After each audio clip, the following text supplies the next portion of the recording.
So, I'm watching a movie on Friday evening, which means there are actually people here, which is a nice change, I suppose.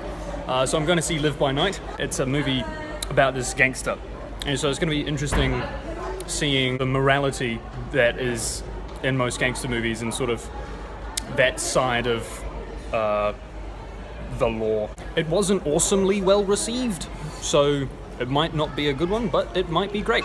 So here goes. So I forgot to get the initial reaction from this seat, but I can see why it didn't get very much critical acclaim. It's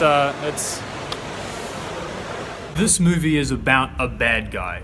We know that going into it.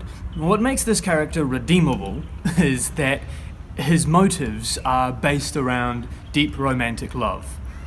Now, this isn't Christian, it's just human. And there's a bit of civil rights in regard to ethnic minorities as well. His paradoxical freedom is a great allegory for turning from sin to Christ. But his past does come back to haunt his reformed paradise. This is the part which is a bit of a downer for Christ's image, but if you can glorify God through a conversation about this, then it's true God does use evil for good. Unfortunately, this evil situation in the film is very possible. Now, this movie is full of hypocritical religious folk like the KKK and Catholic mobsters. The theme of living life on earth as if it's the only thing you've got may be inspiring to non-believers, but to Christians this idea is tragic, because the idea of people being content with idolizing the creation, including romantic love, without attributing it to the creator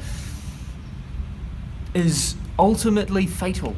Also, the misrepresentation of the gospel in these films may be tragic to non-believers who have no knowledge of the gospel truth, and also to religious folk who believe that if you are good, you're going to heaven. This is contrary to the belief that no one is good except for Christ, and he sacrificed himself so that we might have relationship with our Father.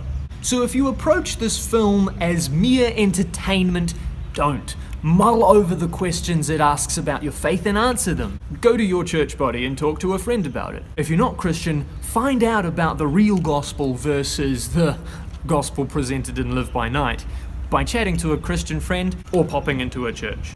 Like this video if you liked it, if you haven't already, and subscribe for more movies studied through a Christian lens.